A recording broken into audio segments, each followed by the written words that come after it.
Hello everybody, it's Philly Kuts with the Hump Day Haul, number 53, or I'm going to present the question to you, should I say the Hump Day Haul, Year 2, Episode 1. So what do you guys think is better? You know, because I had my 1 year last week with the haul. Should I just keep it going with number 53, or should I, Year 2, Episode 1, and then, you know, number it accordingly each week. So please let me know in the comment section below, and then based upon what you guys answer, what you give me, I'll take it forward from there, whatever gets the most votes. So let me know. Alright, some big news in DC land. There's my stack. That's what we do here every week. We talk about the stack of comics that I get. DC has announced the cancellation of 8 comics already. The DCU, I guess, campaign, not doing so well. I don't know how many of these titles are directly related to that, but I was surprised, and some of the titles that they're putting on the chopping block affect me because they're part of my pull, and I'm pretty disappointed. But the 8 titles that are going to be canceled, and they should be done by December, are Batman 66, Sensation Comics featuring Wonder Woman, Justice League United, Gotham by Midnight, The Omega Men, that's a title that's on my pull list, written by Tom King. Can't believe that's being canceled. It's going to stop at issue number 7, and it was slated to be a 12-issue series, so I don't know what they're going to do. I guess hopefully they'll release the rest of the book in trade form, I suppose. Or they're going to do some massive editing. I don't know. Maybe if they would have marketed that title better and would have let people know that this is where you're going to find, you know, Kyle Rayner, you know, the White Lantern, the Lantern of Life, maybe it would have done better. I don't know. But I'm very disappointed. Also, Lobo, which I started to dip into a little bit because of the crossover with Sinestro on the chopping block, and Doomed. And then finally, a title that's been on my pull list, Green Lantern Lost Army, is going to be cut after 6 issues. Now, Cullen Bunn, I guess, responded saying that the story of the Lost Lanterns, or of the Lost Army, Green Lantern, is not going to be over, and it's going to be continued or resolved in another limited series or in the pages of another Green Lantern book. Kind of sucks. I was really expecting this to be extended for quite a while, because this is where you can find Kilowog, this is where you can find John Stewart, this is where you can find Guy Gardner, and if you notice his outfit has some red trim, that's because he possesses not only a green ring right now, but he also possesses a red ring of rage. So I thought that was very interesting too, a.k.a. the Christmas tree lantern, Guy Gardner. Just disappointing. DC kind of said that, oh, Lost Army was always intended to be a 6-issue book, much like Harley Quinn and Power Girl, Bizarro, and All-Star Section 8. But they never announced this as a 6-issue limited series, so I find that to be pretty interesting. I don't know what to think. Like I told you guys last week, DC has been in a bit of financial arrears. They've been in trouble. They're down a couple $1 million since they moved their offices from New York City over to Burbank, California. So it's interesting that already so many titles have been cut. I'm not sure. Did the same kind of thing happen so early when they switched over to New 52? I have no clue. If anyone knows, let me know. But disappointing for me that I'm going to be losing Green Lantern Lost Army, and going to be missing the Omega Men. So I'm really disappointed. This book, basically, the Lanterns are lost in another universe, in another time. There's some weird things going on. You have Chrono and also the Relic, who are on the side of the Lanterns, and that usually is not the case. The Relic actually despises the Green Lanterns because he feels that they are destroying the universe because of all the emotional energy that they're using from their rings, that they're just depleting the universe of emotional energy, and that they need to be eradicated. The lightsmiths need to be eradicated. That's what it is normally like in the present-day universe concerning the relic. The Green Lanterns are being hunted in this universe. Their light energy is being extracted. They're being hunted down by these beings and these ships. Not only are they getting their rings repossessed, but these beings want to extract every single ounce of energy from the Green Lanterns to the cellular level that they torture and will kill to get that energy. So, interesting stuff. There's also some dissension in the ranks. Kilowog and Gardner kind of get into it a little bit in this issue. John Stewart, as always, keeps the level head. And a lot of this story has to do with John Stewart and his background as a military man, as a military leader. All throughout this series, we've seen flashbacks in the Afghan war. This time they're in a poppy field. Mr. Stewart is hauling away a wounded soldier. The soldier wants him to put him down, let him die in the peaceful poppy fields. But you know that John Stewart can't do that. He can't let that happen. I'm just bummed out. I'm really bummed out. They really introduced a lot of interesting things in here. I really like the twist of Gardner being able to possess both of the rings. The rings also now charge up to 200%, so that was interesting. I want to see where they go with that. So I guess we got to see where it's going to go. It's just funny that Green Lantern has been reduced from 4 to 2 books. So, before all this convergence crap, you had Green Lantern, you had Green Lantern Corp, you had Green Lantern New Guardians, you had Red Lanterns, and you actually had Sinestro. I would count that as a Green Lantern Universe book. So you have 5 books. It's now going to be just down to Sinestro and Green Lantern. And then who knows what they're going to do now with that. I just hope that Sinestro is not in danger of being on the cutting block. But, yeah, disappointing as hell. It's hard to believe that 2 books penned by Cullen Bunn are on the axe, man. Green Lantern Lost Army and Lobo. All right, Harley Quinn. I got the Green Lantern 75th anniversary cover. Starts out with a dream sequence of Harley Quinn on a plane headed for L.A., people. Kind of showcasing what is really happening in the DC universe in real life. She is a stewardess servicing multiple heroes. You even get a freaking cameo appearance of Jonah Hex in a brief panel. Jonah Hex, I don't know if you could make him out down there in the middle. Interesting stuff in here. Basically, the story is that Harley Quinn is again on a solo mission. The gang of Harleys is not around. Interestingly enough, in the last issue, it turns out that 5 members of the gang of Harleys were underage. They were under the age of 17. So they had to quit. They had to quit the gang of Harleys, go back home and go to their parents. I thought that was really interesting. So, I don't know. Maybe they're doing away with that whole nonsense for a while. I always thought that the gang of Harleys was a bit unnecessary. I just felt that Harley Quinn is strong enough on her own.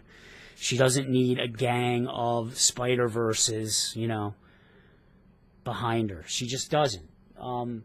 Anyway, a nurse at a nursing home where Harley works, her daughter has been kidnapped by a cult in L.A., and Harley has decided to take it on herself to get this woman back, to get this woman's daughter back. Problem is, this woman also hired another bounty hunter that has connections to Harley Quinn from her Suicide Squad days. And I'm sure if you guys read Suicide Squad, you can figure out who that is. We have a guest artist on here. It's John Timms, filling in for Chad Hardin. I think he does an interesting job of drawing Harley. Some weird-looking faces. And Harley does get pretty brutal in this. She does kick some serious ass, you know. She has some good intentions in this, but she does some pretty bad things in here. She's like no joke. She lays waste to people. She is no nonsense. So it's kind of good to see a sadistic Harley Quinn again. And I hope that we see more of it. That's the kind of Harley Quinn that I like the most. The demented, the unpredictable, the off your rocker Harley Quinn. So she even meets up with someone who's dressed like her at a costume party. So I'm not going to tell you how that goes, but interesting stuff. Oh, another thing to note that's interesting is, for the first time, I was flipping through this, the first time that I can remember that they've shown the Joker as the New 52 Joker. So I thought that was interesting. I'm not sure what that means. They've always kind of showed Joker in this series as the classic Joker, so I guess we'll see how that goes. Who knows? All right, more DC. Constantine, Hellblazer, number 4. Seems like people are really happy with this Constantine reboot. They're saying that it's kind of a return to his form. This is basically Constantine going through memory lane, reminiscing about his lost love of his life, Veronica, from the days when he was in a band. And it also gives a brief glimpse of Constantine before he acquired the powers of magic. It shows some reminiscence, that's not even a word, kind of shows some stuff from his early life in these montages here, and they have murals like that throughout the book. Palencia, I believe Ivan Palencia is doing the coloring. If you're reading Rasputin, you'll recognize that. There's also the storyline of the monster who has been killing and hunting Constantine's ghost friends. So he finally confronts who that monster is. So that should be pretty interesting as well. Just has a great looking artwork to it. I really love Palencia's coloring. It's very distinct. I like that it gives it like a murky, kind of muddy sort of feel. And I'm enjoying Constantine as well. Looks like that this is a pretty verbose issue, so I'm not sure how much action and excitement's going to be moving on in this, but I recommend you give it a try. Good old Constantine. You know, he's kind of a screw-up. You know, he's not exactly the most responsible of people. He kind of drinks a lot. He's greedy. He's got a lot of flaws. He's a heavily, heavily flawed character. All right, Martian Manhunter, number 4. From what I understand, the sales for this book are not the best either. I think it's pulling in under 20,000. Hopefully it will not be on the cutting block. Lots of stuff going on in here. The Martians are invading Earth. And there's all kinds of terrorist acts going on as well. And John Jones thinks that he's responsible for it somehow. Actually, in the last issue, John Jones apparently has died. The Martian Manhunter has died, but his ghost has been lingering.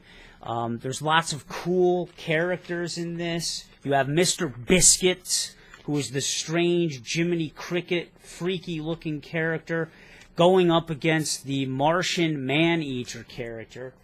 This is Mr. Biscuits. He is just a weird-looking dude, my friends. He is doing battle with the Martian Man-Eater. There's these white Martians that are just vicious creatures, man. Vicious creatures. There's like a penciled-in version of them. The writing is a bit confusing, I have to admit. I'm going to have to go back and like read these issues again because I did get a little lost. And this would definitely be a book that I think that you want to trade weight and read in trade form, to be honest with you, because there's just so much going on in this that it's hard to keep up issue to issue. It's very exciting. I know that a lot of people historically have had a lot of complaints about the Martian Manhunter. The common argument is that he's too strong. Basically, he is, as strong as Superman. Let me read you some of his abilities, all right? The Martian Manhunter possesses a wide variety of superhuman powers, including superhuman strength, durability, flight, regeneration, self-sustenance, shape-shifting, intangibility, invisibility, telepathy, telekinesis, extrasensory input, and optic blasts. But wait, there's more. In New 52 continuity, many of his powers resemble those of Superman, including superhuman strength, flight, invulnerability, Martian vision, a term designating both the ability to see through solid objects and the ability to project beams of energy through his eyes. Holy cow. Superman once said of him, he is the most powerful being on the face of the earth. Good God. John uses his power of shapeshifting for various effects, such as adopting human or monstrous appearance, elongating his limbs, growing to immense size, altering the chemical composition of his body, etc. His default form during Justice League America meetings and in public is a human-friendly version of his actual birth shape. Whatever that is, who knows? He can also phase shift, becoming intangible to pass harmlessly through solid objects, or to phase through people and machines in order to damage them or cause pain. He can also render himself invisible, and he originally acted as an invisible hero or unknown angel, helping those in need without revealing himself. But you get the point. This dude has so much going for him, and he's telepathic. He can recreate crime scenes in Aquaman Maelstrom. Actually, Aquaman acquired the services of Martian Manhunter to reconstruct a crime scene just based on the negative energy that was left. Just by being in close proximity to the crime scene, he was able to kind of just feel around and remember everything, remember all the negative energy that happened in the crime scene. So yeah, it is pretty crazy. He's pretty stacked. He is a stacked character. But I don't think that should matter, as long as the writing's good. As long as you have good stories. Does it matter?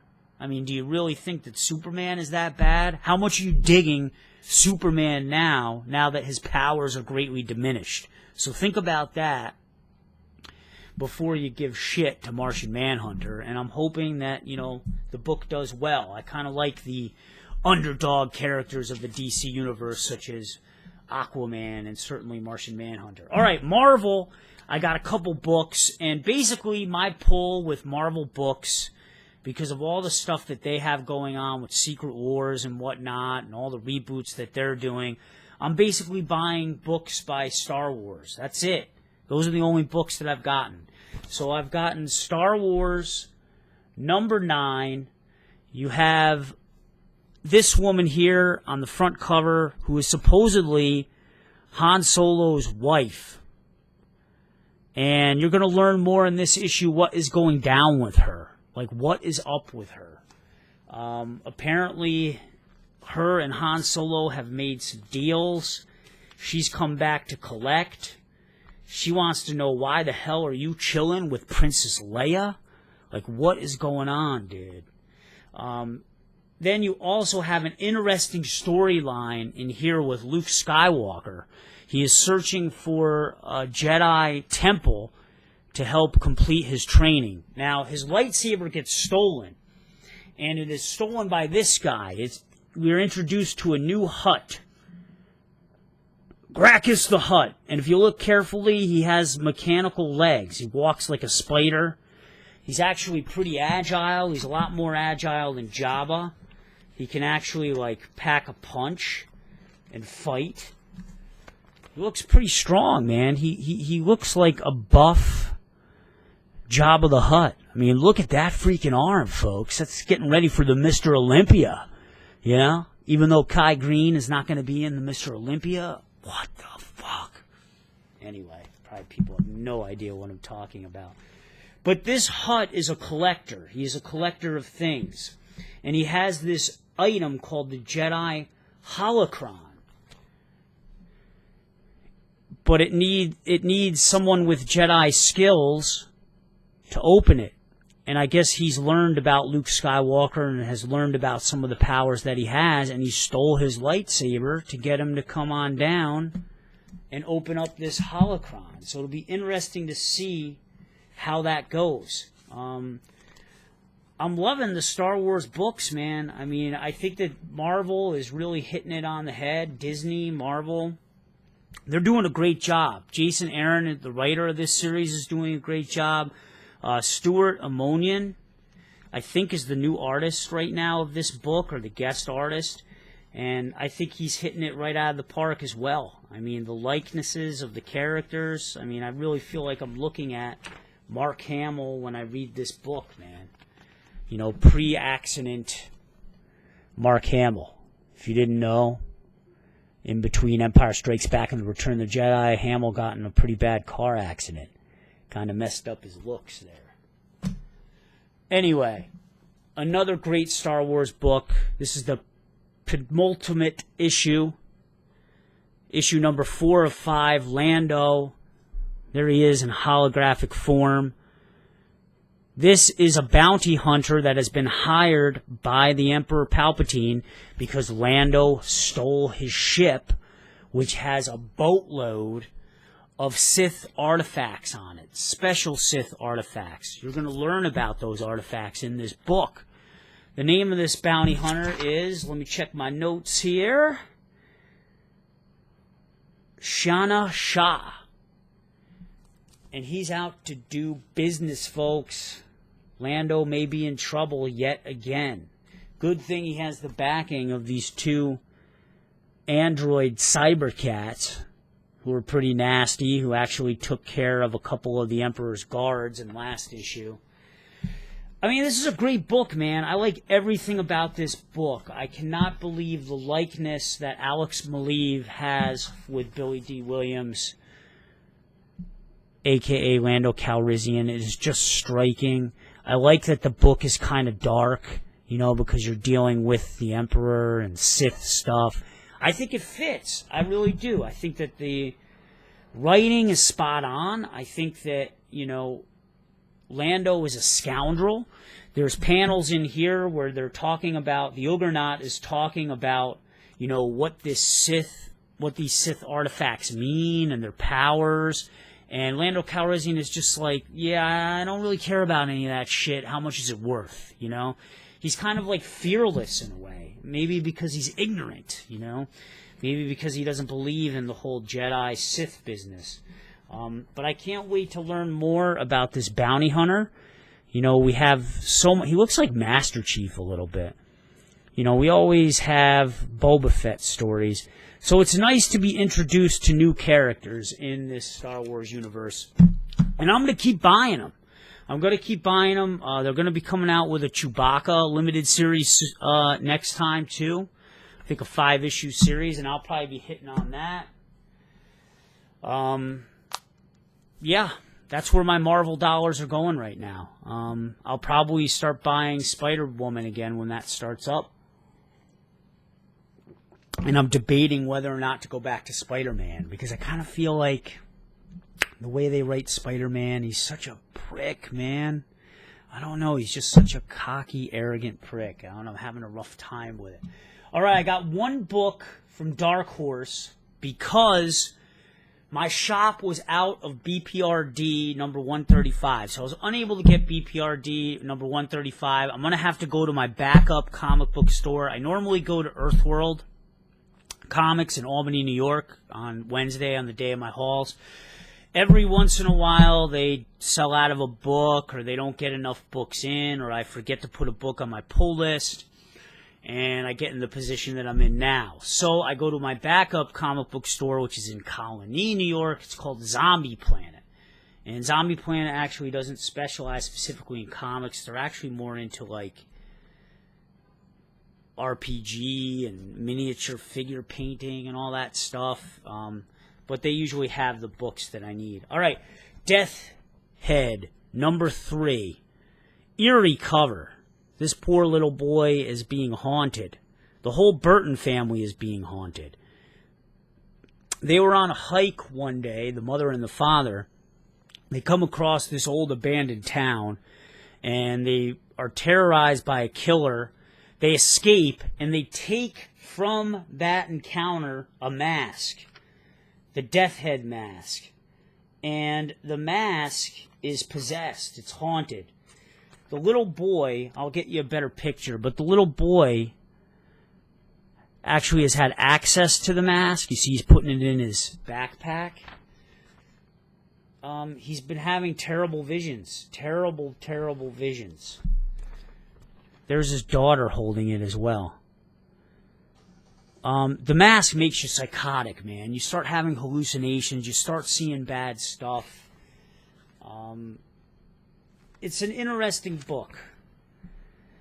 The daughter, it's pretty horror tropey in that the daughter is sexually promiscuous. She smokes cigarettes. She gets drunk at school. You know what always happens to those girls in horror movies, the ones that are, sexually promiscuous. They always get killed. So I'm wondering what's going to happen with her. It's a decent book. It's a decent book. I suggest check it out if you like horror. It's got some real creepy sequences with this girl that the little boy meets. She's an apparition. They kind of actually start flying around together, a.k.a. Lois Lane, Clark Kent style, all around the city. So, if you're into, mysteries and slashers, you'll like this book. Trust me, you will. And I think I'm going to give that the cover of the week, man. Just because it's just so creepy. I mean, look at that. Look at the boy's face, man. He is creeped out, my friends. Creeped out. And then finally, I got Beauty number 2. The Beauty. It's an STD that everybody wants to contract because it makes you beautiful.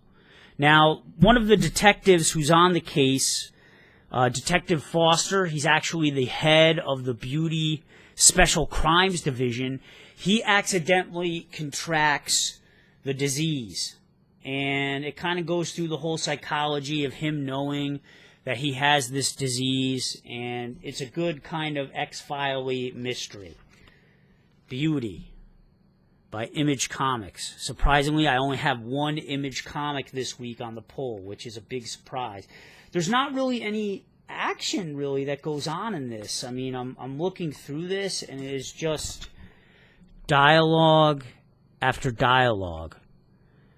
And I guess, I don't know if this is kind of like a parable on, maybe people's quest now in our era to have, fame and to have attention and to have our 15 minutes through social media. Everybody taking pictures, being vain and vanity. And it seems to be something that so many people, I don't want to say everybody, but so many people, want to put themselves out there like that. And selfies and the selfie culture. So, check it out. It's really interesting. This is a little bit of what happens eventually after you contract beauty. And then sometimes people spontaneously combust. That's what they kind of showed in the first issue. Really creepy stuff, like mouth opening up and just fire everywhere. Speaking of which, that is the one weakness of John Jones, the Martian Manhunter, is he has a weakness to fire. Alright, dudes, sorry that was a little disorganized this week. Please let me know what books you got. What are you liking? What are you disliking? Like I said, cover of the month or of the week. I'm giving it to Death Head. We're going to start that up again. Let me know what I should be naming this haul from here on in.